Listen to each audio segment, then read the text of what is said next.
What's new? Got anything for the afternoon edition? No, nothing new.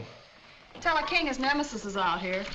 Now, Miss Logan, maybe you'd better drop back a little later. Cap Street's tied up on a very important case. That's all right. An important case, huh? So the boys get a fast call. Put in a wreck the car, and when they get down there, it's just another family quarrel. Hello, Bill. How many times have I told you not to bust in my I can office? shout louder than you can, Bill Street. I want some news. Of course, you know Miss Bobbie Logan of the Herald. Little gal gets all the medals for digging up the bodies. Check with those fingerprints, will you? Right. Well, goodbye. A polite policeman. Oh, come on, Bill. Give me a story. You know I've got to have something for the afternoon edition. Everything is peaceful and quiet. I have nothing for the afternoon edition. Now, scram. Captain, the coroner phoned. They've just taken Dan Grady to the morgue. They fished him out of the bay about an hour ago. Murdered.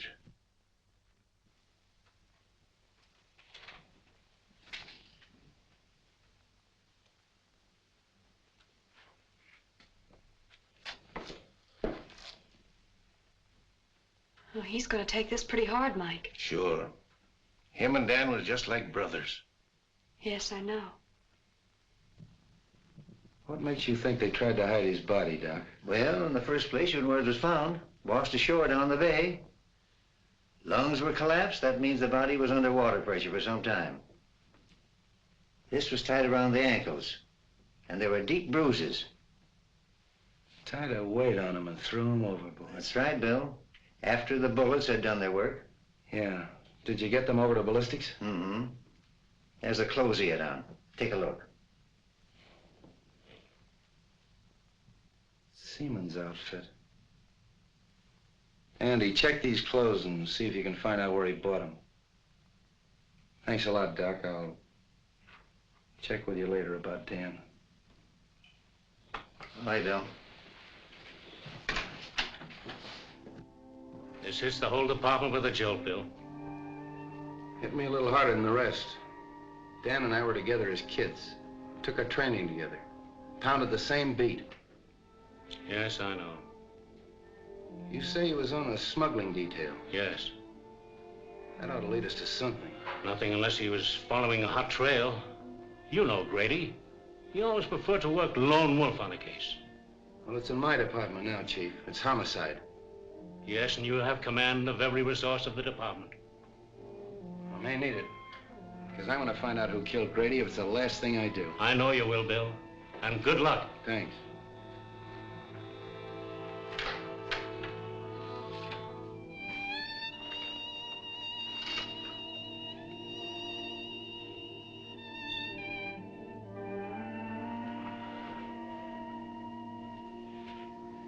Gee, Bill, I'm sorry.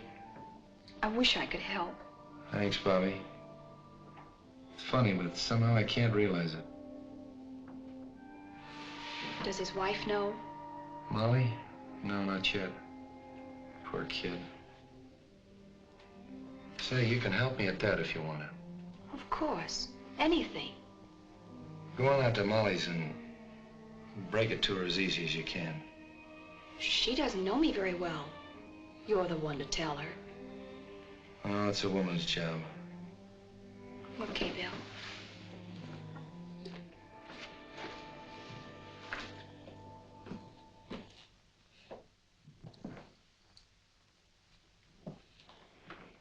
I came just as soon as I heard the news. Am I glad, Wong? I sure can use you. Unfortunately, I can't call you in on this case officially. I'm more or less doing it on my own. I'll do everything I can to help. Dan Grady was my friend, too. Thanks. You know what it means to me. Well, not too fast with your thanks. You know, the only reason I've been useful in the past was because in each case the Orient was involved. Well, Dan Grady was assigned to the smuggling detail. And smuggling in San Francisco means the Orient. Let's have a look at his office. Good.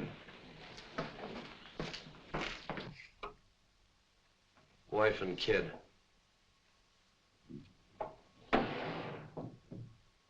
You say he was working on a smuggling detail? Yes, sort of a roving commission. The reason they gave it to Dan is because he was born and raised here in San Francisco. He knew every nook and cranny. But the seaman's clothes would indicate that he was working on something at the waterfront. Yeah, but what? Whoa, look here. What is that?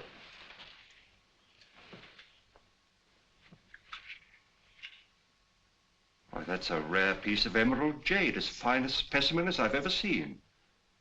Carved in the fashion of the Ming Dynasty. Why, the art of that carving has been lost for hundreds of years. This piece is worth $2,000 or $3,000. Really? Dan was sure working on something hot. Probably that's why he was killed.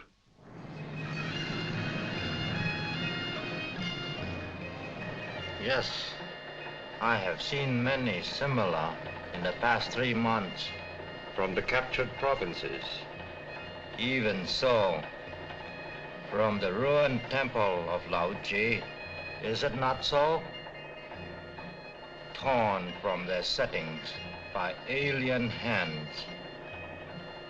Even young China would not use such methods to win its wars. Where did you obtain this? It was in the drawer of the desk of the policeman who was killed. A policeman? A good man. Can you help me? A store called Belton's is on Market Street. There, a wise man could become more wise.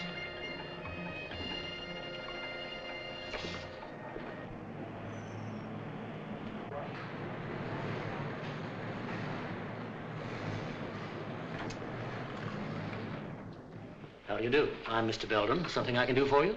I'd like an appraisal on this piece. Why, certainly. Oh, a most unusual piece. The coloring is magnificent. But I'm afraid I can't appraise its real value. But I understood you specialized in Oriental jewelry and art objects. No, only imitations. We haven't a piece of jewelry in the house worth over $50. I'm afraid you've come to the wrong place. So it would seem.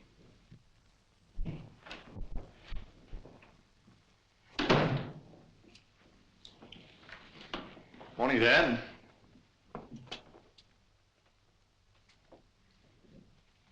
I suggest you try Harrington's over on Kearney. They handle that class of merchandise. Thank you for your time. Not at all. I'm sorry I couldn't help you.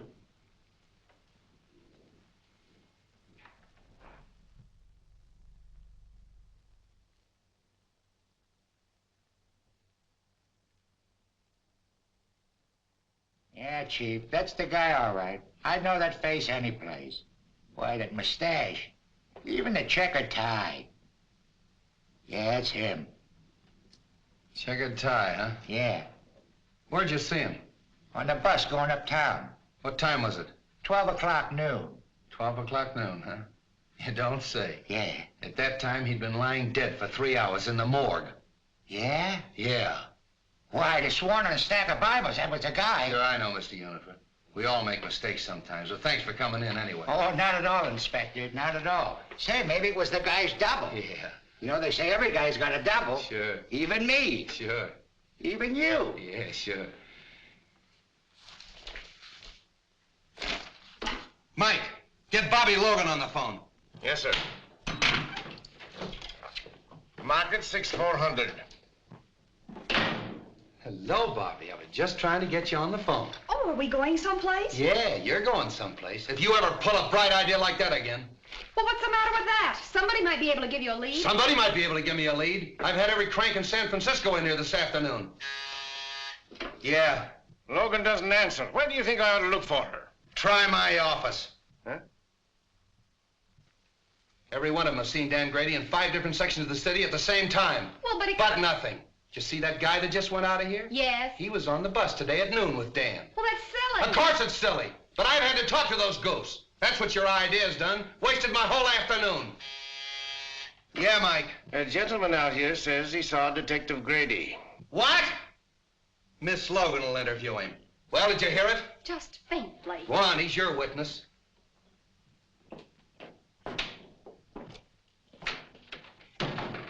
Are you Mr. Lyons? Yes. Oh, I'm Miss Logan of the Herald. I put that picture in the paper. Oh, how do you do? Well, I saw the man last night. Are you sure? Certainly. We talked for quite a while in the bar at the Club Neptune. Good afternoon, Miss Logan. I came in answer to your advertisement. Oh, now look, Mr. Wong. Now give me the details and talk fast. Oh, hello, Wong. Did you get any information? I called on an old friend of mine in Chinatown who advised me to investigate Belden's store on Market Street. Belden's? You know, the jewelry shop. Oh, sure. I'll put a couple of men on it. No, I think I'd leave things the way they are for the time being. Bill Street, I've got him! Got who? This man did see Dan Grady. Ask Now, him. look, Bobbie, we've been all through that. But this man is positive. All right, if he's so positive. What was he wearing when you saw him? Well, sort of like a sailor, you know, pea jacket, striped sweater. He had on dungarees, peak cap with black patent leather visor. Where'd you see him? At the Club Neptune. He was sitting at the bar having a drink. What time was that? About 8:30, I guess. That fits in, doesn't it, Wong? Yes, it does. Well, of course it does. Silly idea, huh? If it hadn't been for that Quiet. paper. You're quite sure this is the man? You're absolutely certain of your identification? Oh, yes. My drink happened to tip over and spilt on him. And I apologized, and we got to talking. And then what happened? Well, we talked together for a couple of minutes about football and things like that. Then I left and went home. You left him at this Club Neptune? Yes, he was still sitting there when I left. Well, thank you very much. You've been a great help. Is there any reward connected with this? Well, you see, Miss Logan takes care of that. Well, I'm sorry, Mr. Lyons. I'm afraid there's no reward, but, well, I'd be very glad to mention your name in my next story of the case. Did you say your first name was Homer? Yes, Homer. Lyons. Thank you. Too bad you haven't got a picture. Oh, I have. I brought one along just in case. Oh, thank you very much, Mr. Lyons. Thank you. Good day. Well, Bill Street, do I get an apology or don't I? Sure, I'm going to get the mayor to give you a key to the city. Terrific. The police thank the Herald for giving them their only clue. How's that, Mr. Wong? Not nearly strong enough. You've earned our undying gratitude. Well, I hope the information is some use to you. I'll see you later. Not me, Flatfoot. Get one of the nurses out of the receiving hospital. They don't mind a pain in the neck. Hey, you think that's a bad idea? Well, now, Street, just what do you know about the Club Neptune? Oh, not much, Wong. We better have dinner together. I'll take you down there later. I want to talk to this Harry Lockett. Harry Lockett? Yeah, he's the fellow that owns the Club Neptune. Hardway Harry, they call him. Hardway? Oh, a gambler. Yeah, gambler, smuggler, crook, everything.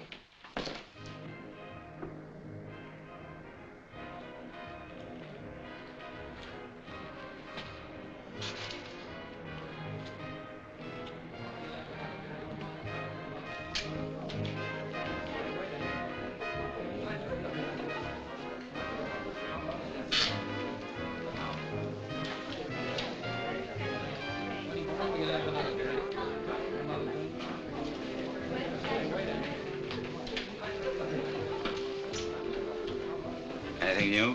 No. How are things upstairs? The usual crowd, not much play yet. Has Tanya come in yet tonight? No. I want to see her when she comes in. Okay. Well, then. Yeah.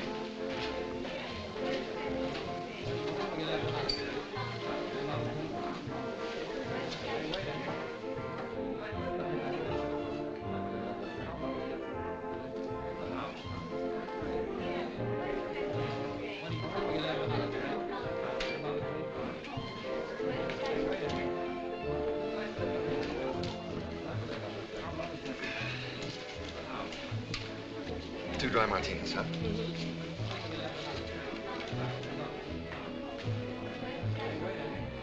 Well, don't you recognize anything? What? I'll bet you don't even know what day this is. Of course I do. It's Friday. That's why you insisted upon coming here for a fish dinner. Oh, no, it isn't. We came here because this is an anniversary.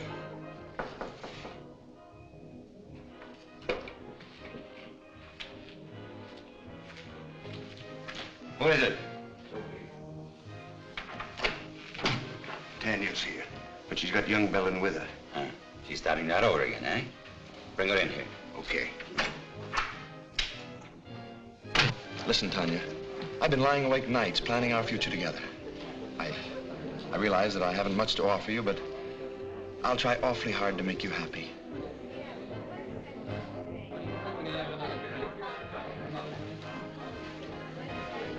Oh, excuse me, Frank. I think I better go fix my makeup. Surely.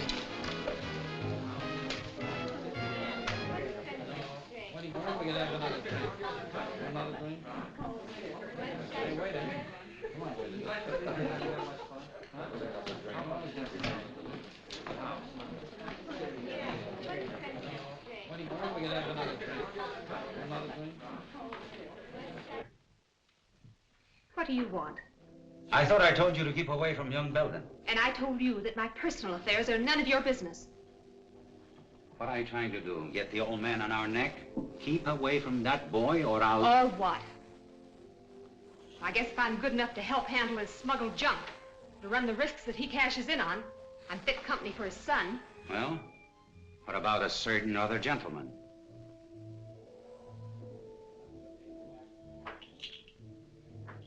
Frank Belden wants to marry me. So, he's got a bed, eh? Wait until his old man hears that. If you open your mouth to make trouble for that boy... So blow me down. You have really fallen for it. Maybe. Or maybe it's just the novelty of finding someone who's decent and on the level. Come on, have some sense. Get the boyfriend out of here and keep him out. We're not in any spot to invite trouble, girlie.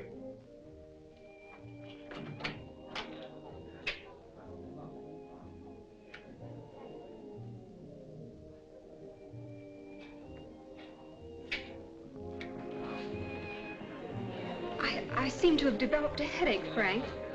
Maybe it was the drink. Oh, I'm sorry. Well, maybe some fresh air will do you good. Shall we take a drive? Yes.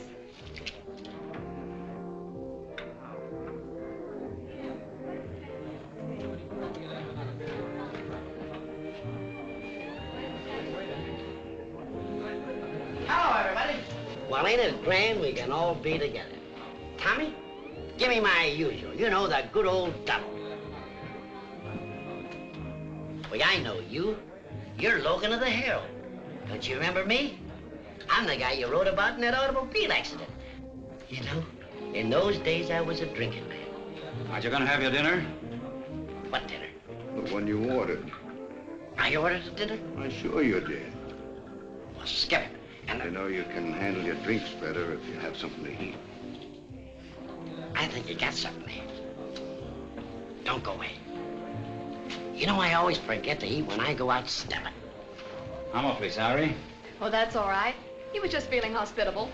That's easy to understand. The Club Neptune feels the same way, Miss Logan.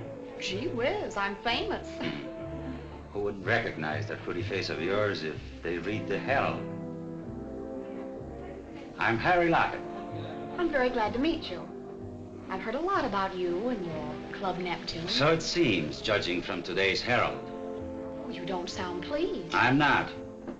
I don't like that publicity. You don't? No. How about a little chat in my office? Why not?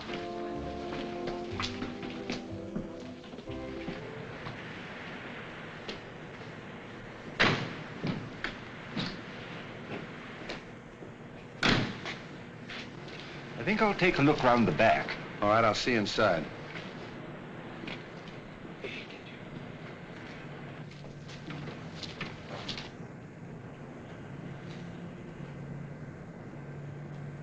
You see, Miss Logan, we don't like newspaper people around here. I see your point. You know, if you had this place soundproof, those poker chips up there wouldn't make such a racket. Just a little friendly advice. Thanks. And here's some for you. I wouldn't write any more stories about the Club Neptune if I were you. Are you trying to tell me what to put in the Herald? I'm trying to tell you what you shouldn't put in the Herald. In fact, I'd just as soon you stay out of here. I think you'd be safer. Sometimes some people get hurt. Yeah, Dan Grady got hurt, didn't he? Hey, You sure stick out your neck, don't you, little girl? Who is it? Captain Street. What are you doing here? Mr. Lockett was just making some suggestions as to the news policy of the Herald. All right, Bobbie. Well, now look here, Bill Street. Come on. Hello, Hardway. Oh, Copper.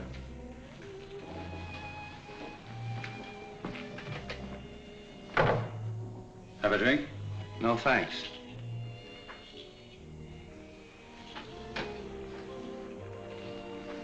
What's on your mind, Street? I suppose you read about Dan Grady. Oh, yes.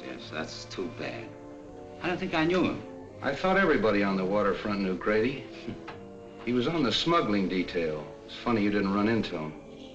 I resent that, Street. I resent what happened to Dan Grady. Quit stalling, Hardway. He was in this place last night at 8:30 at your bar. Well, maybe he was. So what a lot of other people. We had a big night last night. And nobody saw Dan Grady. None of my boys did, because as soon as I saw the papers, I asked all of them. You can talk to them yourself. Maybe I will.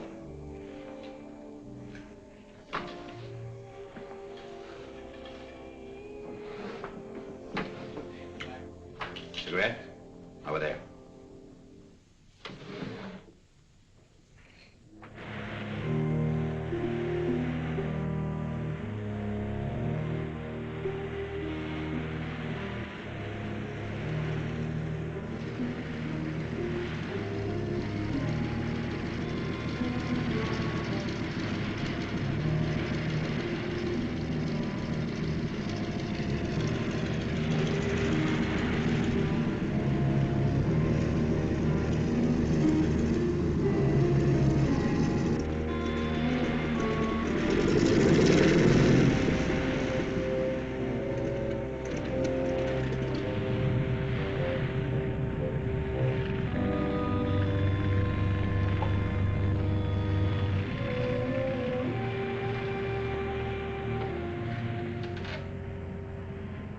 I don't pay any attention to me if I seem a little tough, Harry. Dan happened to be a pal of mine. His body washed up on the beach this morning. Been in the water for 12 hours.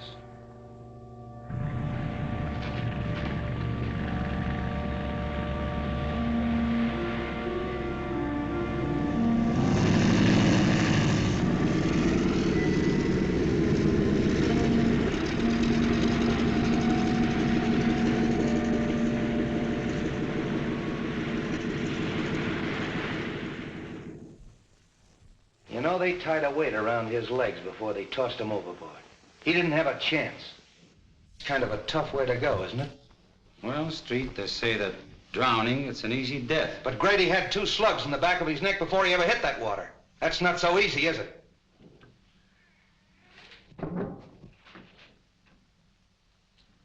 Well, Street, if there is anything I can do for you... Open that door.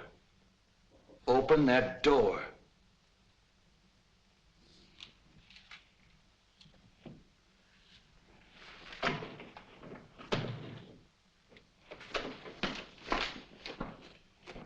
Well, hello, Street. How'd you get in there? The secret stairway in the haunted house. Secret stairway, my eye. Those stairs were there when we bought the place. But they still serve a very useful purpose. This is Hardway Harry Lockett, Mr. Wong. Oh, the Chinese copper. Precisely, Mr. Lockett. The Chinese copper. But to return to our secret stairway, I'm afraid we scared one of your callers away. Evidently, he didn't care to meet my friend, Captain Street. Seafood is our specialty, Mr. Wong. That was probably Cap from the fishing barge. He saw I was busy and beat it. That very adequately describes his exit. He comes in that way because he doesn't like to go through the cafe. Close to the... Slightly fishy, Mr. Very fishy. Now get this, Hardway. If I find out that anything happened to Grady in this place, I'm going to tear it apart. If you ever do, I'll help you. Come on, Wong. Goodbye, Mr. Lockett. Goodbye, Mr. Wong. Oh, sorry. Didn't know you were busy. He's not. Because we're just leaving. beg your pardon, but we've met before, haven't we, Miss... Serova's the name, but we haven't met. I'm so sorry. Oh, now I know what prompted my mistake. I saw you sitting outside in a car with young Mr. Belden. What was he doing here? We had dinner here. Do you mind? Excuse the boys, Miss Serova, but it's their business to be curious. This is Mr. Wong, the famous detective. And this is Captain Street of the San Francisco Police. Your head waiter says you found my compact. Yes, it's my desk. I'll get it for you. Drop in any time, boys. It'll be your turn to drop in on us the next time.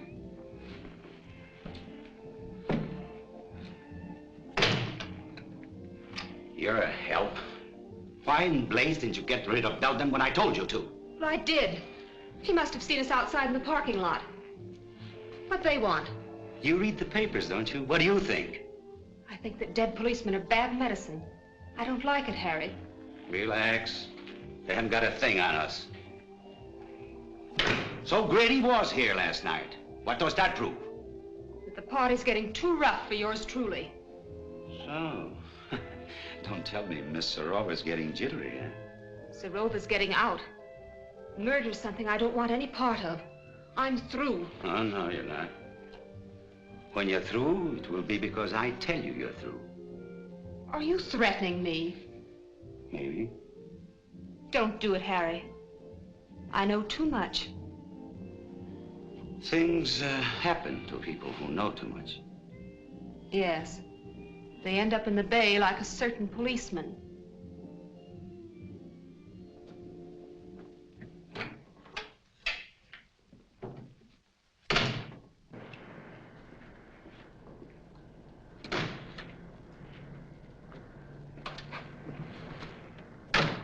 That seafood gag of Hardway's was a hot one.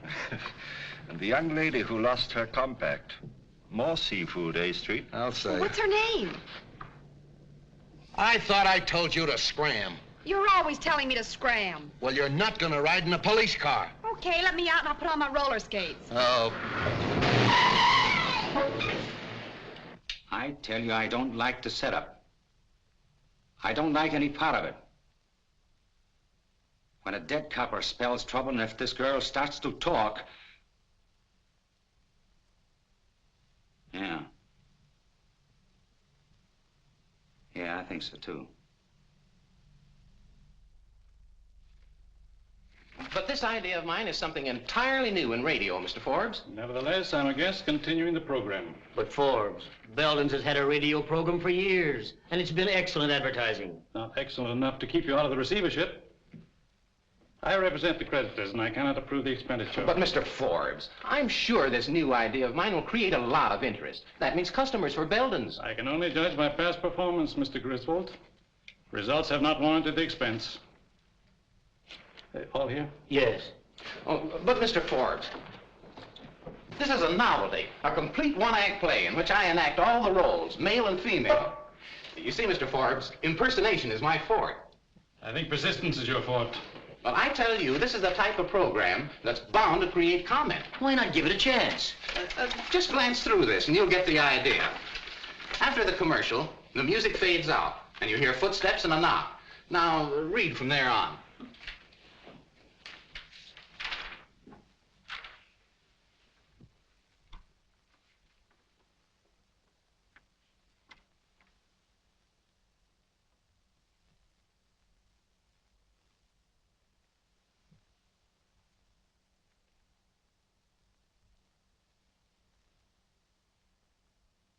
Pretty melodramatic, isn't it? But that's the kind of stuff they like nowadays, Mr. Forbes. The highly dramatic programs are the most successful. Suppose we try it for a couple of weeks. It wouldn't cost a fortune, and it might get results. Well, all right, we'll try it. Well, thanks, Mr. Forbes. I'm sure you won't be sorry. We go on from 10 to 10:15 tonight. I hope you're listening in. We will. Those bills are all right. I'll see you in the morning. Hello, Frank. Hello, Mr. Forbes. How you feeling, Dad? Oh, as well as could be expected, considering the fact that I don't have anything to say about my own business. When are you going to take me in with you? Not for a while yet. But, Dad, I've got to go to work. I've got to make some money. Isn't your allowance enough? No. I'm going to get married.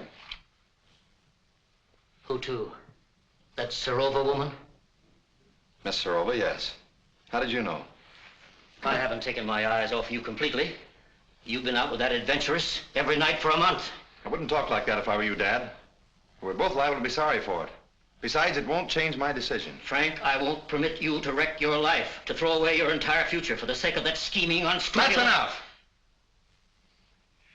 I'm sorry you feel that way about it, Dad, but there's nothing you can do about it. You'll never marry that woman. Do you understand? Never!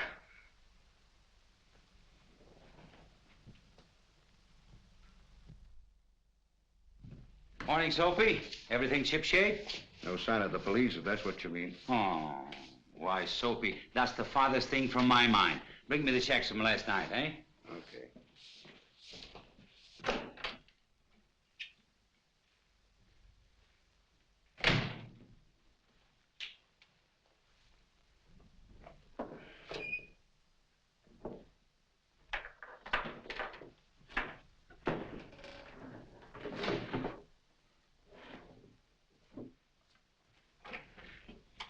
Hey, have you been fooling around my desk?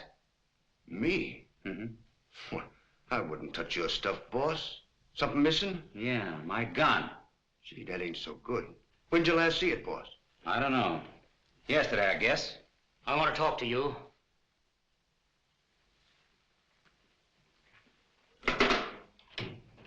Say, what are you thinking of coming down here after what's happened?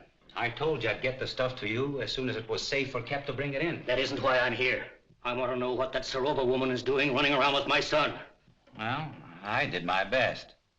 You know, after all, it's not such a bad idea, sort of a close corporation. Are you mad? My boy has no part in all this. I went into it because it was the only hope I had of saving my business, of meeting my obligations, but not to the extent of wrecking his life, and that's what this marriage would mean. That's your problem. Right now, I have more important things to do than nurse a lovesick pup. If you value your neck, you'll do something about it. I'm warning you, Lockett. Before I see this happen to my son, I'll blast everything wide open. Including yourself? Including myself. Uh-huh. I see you. You like the idea of a few months on Alcatraz? I'll stop at nothing.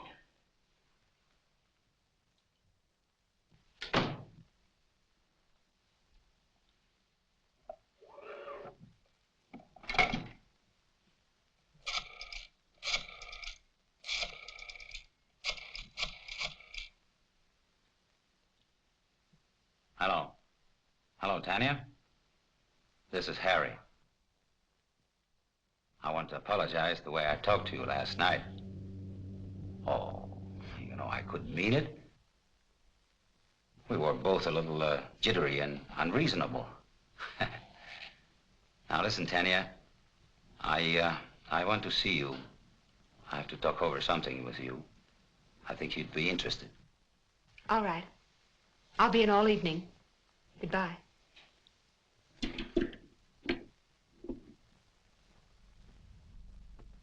hope I didn't keep you waiting, Fancy. Oh, that's all right, so don't mention it.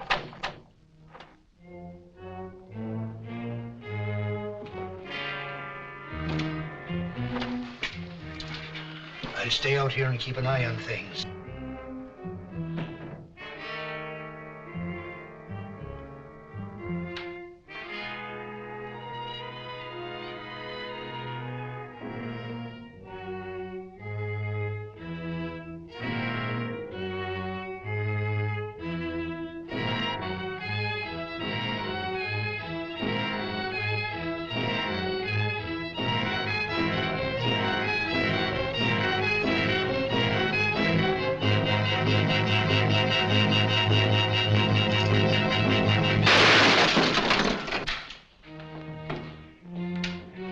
Mr. Wong!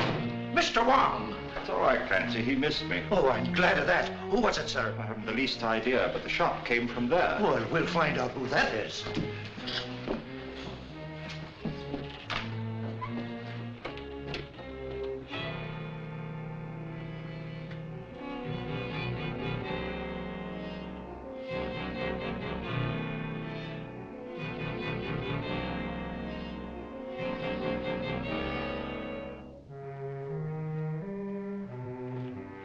Well, whoever it was, beat it out the back and left the door wide open. Whoever it was, he killed Mr. Belden. What?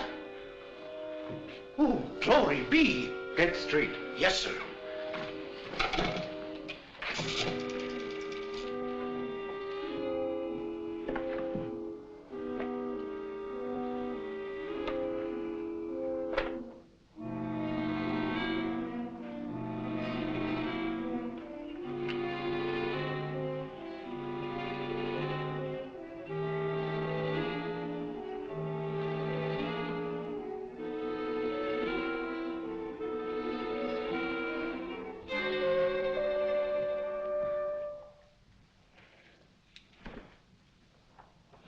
This case has got a million angles.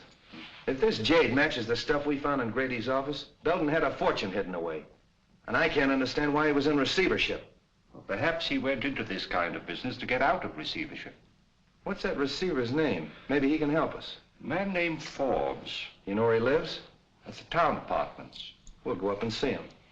Clancy, call my office and have young Belden picked up. Tell him to hold him till I get there. And wait for the coroner. Yes, sir.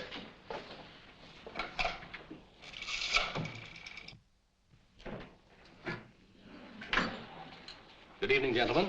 We want to see Mr. Forbes, John T. Forbes. Who's calling? Captain Street of the police department. Ring 22, please. Captain Street of the police department to see Mr. Forbes. Yes, sir. Go right up, Captain Street. That's number 22. Captain Street? What on earth can he want?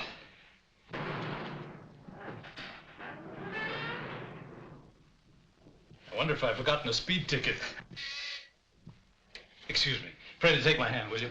Okay, but it's 10 o'clock and I'll have to meet Elsie. Probably won't be very long.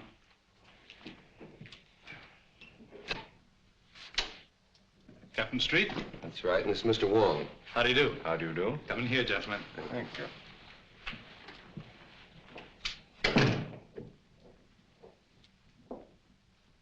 I'm afraid we interrupted your game, Mr. Forbes. Oh, that's all right. Sit down, gentlemen. I've heard a great deal about you at one time or another, Mr. Wong. I'm certainly glad to meet you. Thank you. Well, now, gentlemen, what can I do for you? Might as well come to the point, Mr. Forbes. Frank Belden, Sr., of the firm for which you're receiver, was found dead a half an hour ago in his store. What? Poor old Frank. I had no idea he felt so desperately about it. Of course, I knew his financial affairs were in bad shape. It was not suicide, Mr. Forbes. He was murdered. Well, this certainly knocks me out. I've got to have a drink. How about you, gentlemen? Thank you, no. No, thanks. Murdered. Who found him? Give me more of the details. Mr. Wong found the body. Wong? Were you in the store? I was making an investigation of Belden's stock. I found this piece of jade worth at least $2,000 or $3,000. And there are several more pieces, too, just as valuable. I thought they carried only cheap costume jewelry. Could he have been concealing any valuable assets from me? That's exactly what we wanted to find out. I'd like to go down to the store and make a complete examination of their stock. Will that be all right? I think it's a good idea. Will you have a cigar, gentlemen? Yes, thanks. No, thank you. One more thing I think you should know. That jade was smuggled.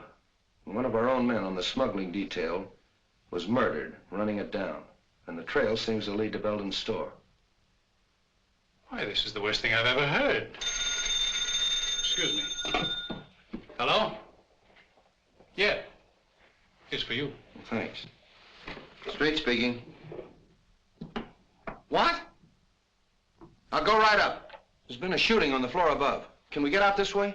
Yes.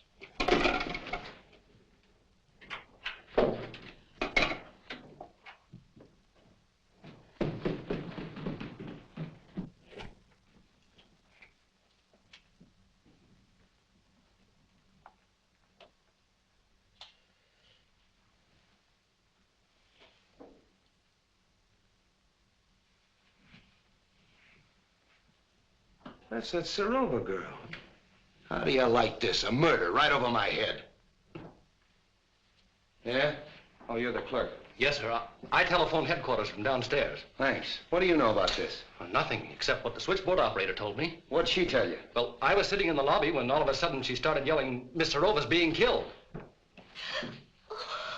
All right. Take it easy. Sit down. What did you hear on the phone? Well, I was sitting there as usual when the buzzer sounded, and it was a call from 32. What time was that? About 14 after 10. That's an odd time to remember, 10:14. Well, I'm not sure, but it was 15 after 10 when I heard the shot, and they were arguing about a minute. Who was arguing? Miss Serova and the man. Well, what were they arguing about? What'd they say? Well, he said, get away from that telephone. That's the last time you're going to pull that sort of stuff on me. And Miss Serova yelled, don't shoot, don't shoot. But he did. It's quite possible, Street. The receiver's off the stand. Yeah. Did you recognize the man's voice? No, but he was awful mad. Anybody come through that lobby that might have come up here? No, sir. Did you pass anybody on the way up? I didn't see anybody. All right, that's all for now. Stick around downstairs. Oh, hello, Doc. Prints, photographs, the works. And I want you to get me that Oh, little Bo Peep, huh? What are you made up for? That's all I need! Just be sure to get everything in this corner, will you, please?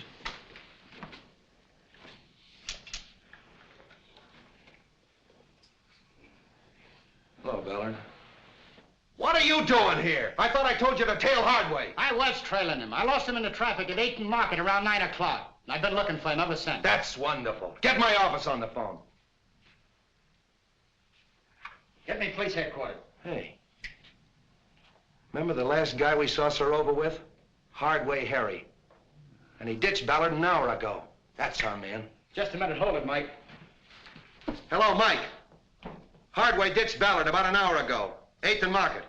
Yeah, I want you to send out a couple of men to have him... What? Hardway Harry's been sitting in my office for the last hour. Get her off the phone! Come on, get off there. Put that thing on. Get out of here. Street, you said that Harry Lockett did it. I was just phoning the office. How could he be doing it when he's sitting in my office? Well, I don't know. It was your idea. Oh. Oh, don't go away. Do you know anything about this? Even if he didn't do it, he could have had it done. Harry's alibi's too perfect. Hello, Mike. I want you to hold Hardway. I don't care how you hold him, hold him!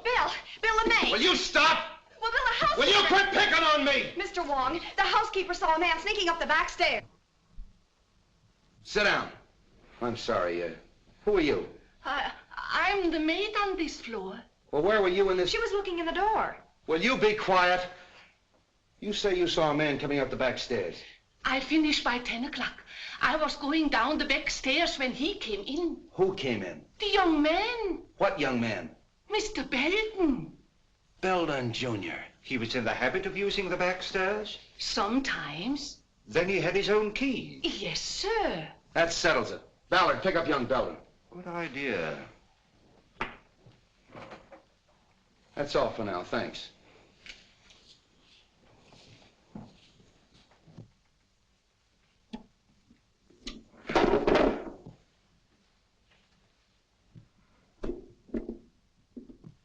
You know, Wong, Belden knew Serova.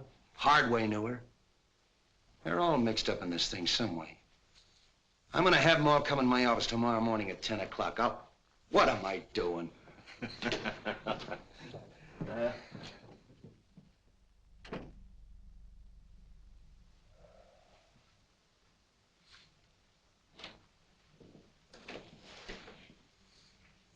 Sit down, Hardway. See who's out there, Jim. Well, how'd you do? Not bad. Have pretty good breakfast, you fellows, you know. Thanks for the cigarettes. Oh, we always take care of our guests. Who's out there? Nucci and Cap Anderson. All right, Jim. Couple of friends of yours. What were you doing here last night? Well, I caught one of your boys following me, and I figured he wanted to make sure where I was. So when he lost me about 9 o'clock, I decided I better check in. So you'd have an alibi because you knew Tanya Serova was going to be killed last night. What? Yeah, murdered last night. Oh, coming in here wasn't such a bad idea, was it? What time did you get here? 9:29 on the dot. Oh, got it figured down to the minute, huh? Yeah, you can check with the sergeant. I know. So? Hello, Wong. Oh, Mr. Wong, the Chinese copper. Look here, Street, you haven't got a thing on me. I knew Serova, sure. She used to come to my place very often. But so do a lot of other people. Including young Belden. Yes, with Serova, yes. So what? How well did you know young Belden? Casually. How well did you know his father? Just an acquaintance. When was the last time you saw him? I saw him in my office yesterday. He came to pay his son's bar bill. And you had a little quarrel. Then you followed him down to his jewelry store and shot him. Old man Belden shot? Yeah. That's too bad. Yeah, it is too bad. He got it the same way Grady got it, in the back of the neck. What's your alibi for that? I was being trailed by one of your coppers, by good luck. Why? Man named Forbes is out here. He said you sent for him. All right, send him in. Wait outside, Hobley.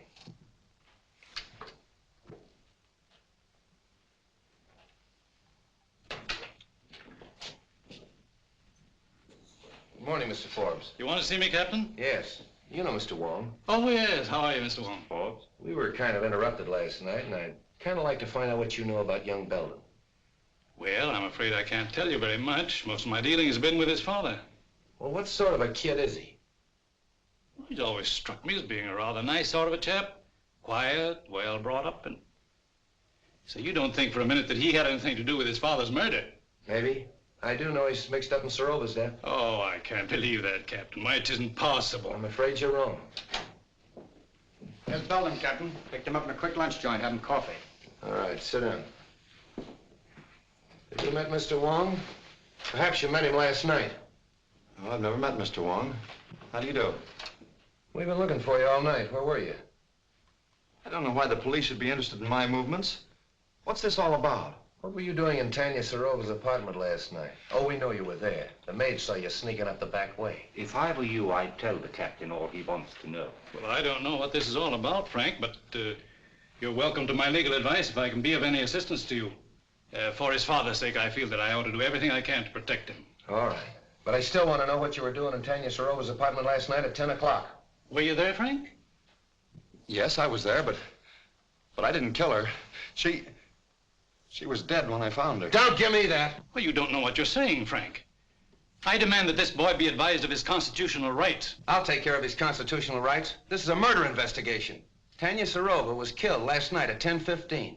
Just 15 minutes after this young man was seen going in her apartment. That's not true. It's not true, I tell you. She was dead when I found her. Are you sure of the time, Street? Your own switchboard operator heard the argument and the report. They phoned Street in your study, you remember? Yes, that's right. All right, Belden, alibi out of that. Come clean. Why'd you kill her? I didn't, I tell you. I love Tanya. Why would I want to kill her? I'll tell you why. Because you were jealous. You thought she was double-crossing you, and you went up to her apartment and you quarreled, and then you killed her. That's a lie. Every word of it's a lie. So you found your sweetheart murdered, and what did you do? You ran out and hid. Why didn't you call the police? I don't know. I was half crazy. Now, see here, Street, this boy is no condition for questioning. I'll say he isn't, because he doesn't know the answers. Gentlemen, I suggest that we all calm down. Allow young Mr. Belden to tell us what happened in his own way. All right. I'm listening. Now, supposing we go back just a little way, shall we? When did you last see Tanya Serova alive? When she promised to marry me. Yesterday afternoon, late. And where was that? In her apartment. I was going to take her to dinner, see, but she said she didn't feel well, so I went out and got a bite, and then I drove her around a little while. Yes, and then? Well, on the way home, I saw a light in the apartment, and I went up to tell her good night. Are you in the habit of using the back way? Yeah, I had a key. See, sometimes Tanya wasn't in, and I'd go in and wait for her. Yeah, but she was in last night. Did you use the key then? No. No, that's funny. I remember that the door was open. What else do you remember? Yes, Belden, go on. Well, I went in and called her, but there was no answer, so I went in the living room and on the floor I saw her over by the window. Near the telephone? I don't know. I didn't see anything but Tanya. Was there anything else in the room that was unusual, that attracted your attention? Anything at all? Yes, yeah, I remember the radio was on. No, don't kid me. The radio wasn't playing when I got there. If you didn't leave that apartment till before 10:15, where'd you go? I don't know, I drove around. I don't know where I went. I drove all night. What? Captain, a fellow out here named Griswold says he's got to see you. Who's Griswold? What does he want? What does he do? What do you want to see him about? Well, I got to talk to him. I'm from radio station LMAB. He's from a radio station, LMAB. I don't know anybody from a radio station. Tell him to wait. And he says you got to wait.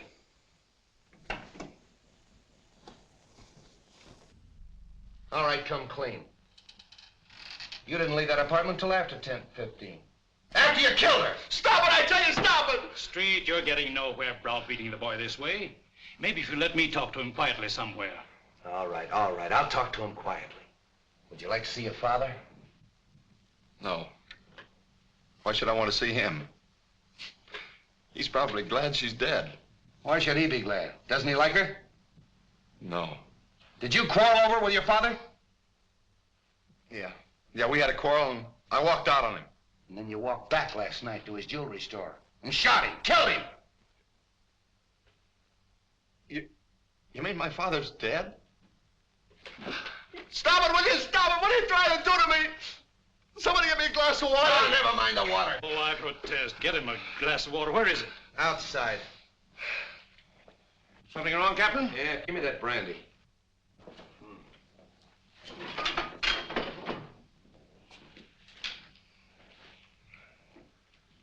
Now go and sit down. What do you want? Come on, what is this? Say, what am I supposed to do? Spend the weekend here? He'll get to you. Mr. Hardway. The press. Yes, the press. What do you know today? Pardon me.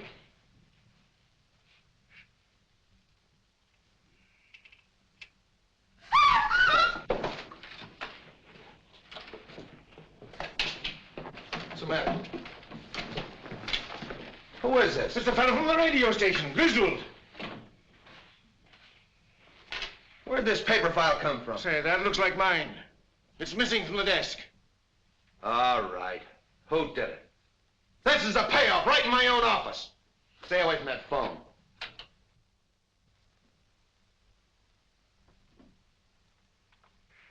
Start talking, Hardway. What, again?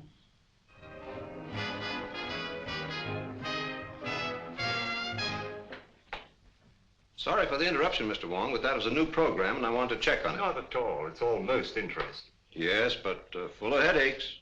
Replacing Griswold is going to be one of them. I can quite imagine. His programs were popular, weren't they? Very. He was a talented young man. Wrote most of the sketches and played all the parts in them. He played female roles as well? Oh, yes. In the sketch you want to see, the one he did last night, he played a very emotional feminine role. Here's the manuscript for it. Thank you. This program went on the air sharply at 10 o'clock? Oh, yes. Radio works on split seconds. Every program is timed exactly. And it ran for how long? 15 minutes in all. The sketch went on at 10:01 and finished at 10:14.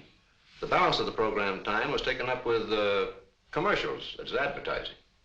Would it disturb you if I turned on this program? Not at all.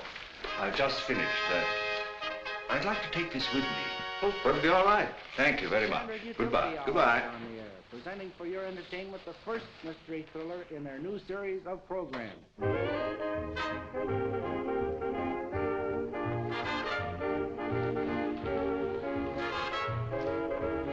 How do you do, sir? Can I help you? Yes. Is this the new remote control radio? Why, yes, and a very fine instrument, too. I wonder if you'd be kind enough to give me a demonstration. I'd be glad to. Won't you sit down? Thank you. Now, This is the remote control box. Looks like the dial of an automatic telephone. And works very much on the same principle. You see, it's not attached in any way to the demonstration radio. However, being in any part of the house and desiring to change the program, we simply switch the dials and the radio automatically switches. I'll show you. California, fair, Tuesday and Wednesday. Moderate temperature, light to moderate northerly wind off coast. At just what distance would that still be effective? Guaranteed up to 200 feet. Tuesday and Wednesday. Rains extreme northwest. And you can shut the radio off in the same way? Oh, yes. Just press down on this right here. Coming suddenly and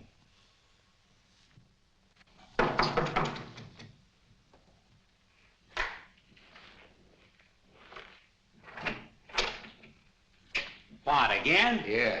Didn't take long for that lawyer to get you and the boys out, did it, Hardway? Why should it? Say, listen, you can't hang that murder rap on any of us. Somebody killed Griswold, and 3 of you were there when it happened. Yeah, and plenty others. That office of yours was a close second to a railroad station. But what's this visit for? According to ballistics, the same gun killed Serova, Belden, and Grady. Mind if I check yours? You know I don't carry a gun. I haven't had one around here in years. Come on, search the place. You think if I had one, I would keep it here just to show? Looks like you're getting a little careless, Hardway. If that gun matches those bullets, it'll be too bad for you. Get that to ballistics. So you still think I killed Serova while I was in your office, eh? You could have farmed that rod out. Take him away. You're making a mistake, Street. Murder is not my racket. Maybe. We'll wait and see what that ballistic report says.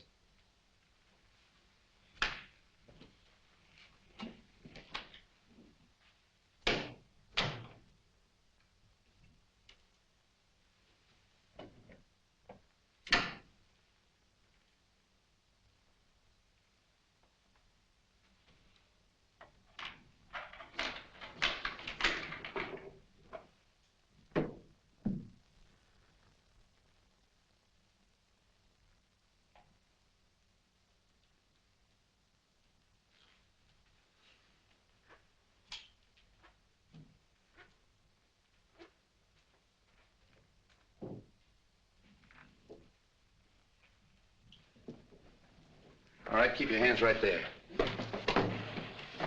Turn around. Oh, Cap Anderson, huh? From Harry Lockett's fishing barge. So this is the seafood you supply this place with, huh? Same stuff that Wong found at Belden's. Now I know how it comes in and how you get rid of it. You better figure on spending quite some time ashore this trip, Cap. You can't beat this rap so easy. Out that door.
This is Mr. Wong, Bessie.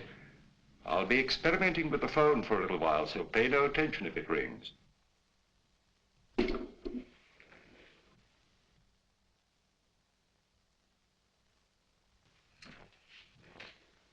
Oh, come in, Forbes. Oh, it's you, Mr. Wong. Well, that is a relief. I was wondering who was up here. Oh, you put that string down past my window. Yes. When I found the receiver off the stand last night, I had an idea that the switchboard operator was intended to overhear what she heard. I don't follow you. I believe that the murderer had a way of forcing her to listen at the right time. You think that a murderer would deliberately invite a witness to his crime? He might arrange to have her think she was a witness. With a piece of cord, a telephone, and a radio. I don't understand. Now, this radio is a new remote control model. Now, let us assume that a certain radio program exactly fitted a given situation. How easy it would be to tune in the desired station at the right time and be nowhere near the instrument. Oh, I see. You mean that the crime could have been committed some time before? Of course. And by any of our suspects who had such cast-iron alibis. Hardway Harry Lockett, for instance, who planted himself in Street's office at the supposed time of the murder. Any of his friends. Even young Belden? Even young Belden. He was here at 10 o'clock. Who knows? Perhaps it was his second visit. You don't believe that, do you? No. Nor that any of the others did it, either? No.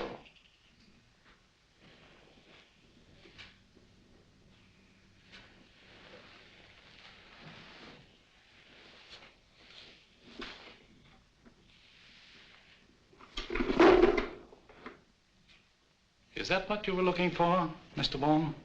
Yes. And you pulled the cord. When I went to get the drink. And when you reached for the cigars. I turned off the radio by remote control. Thank you, Mr. Forbes. Keep away from that telephone. Get over there.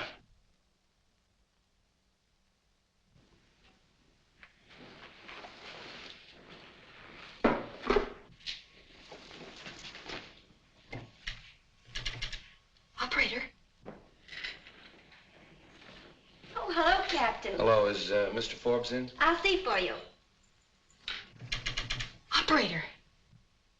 Mr. Forbes doesn't answer. All right, thanks. Why don't you answer that call? Well, that's Mr. Wong. He told me not to pay no attention to it. Mr. Wong? Yeah, he's up in Mr. Rover's apartment playing with the telephone. Well, I hope he's having a good time. I'll drop up and see him. Playing with a telephone.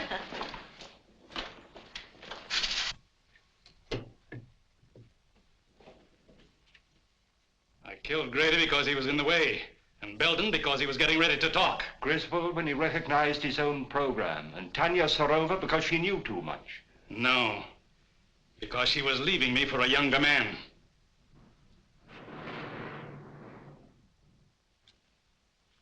It's you who knows too much. Wong, this is Street. Just a moment, Street.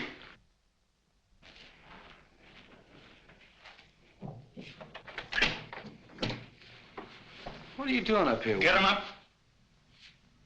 Over there with him.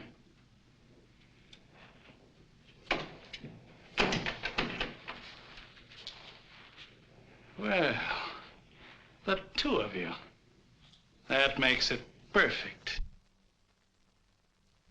I suppose you'd like to have us turn around so you could give it to us in the back like you gave it to Grady. Drop that gun.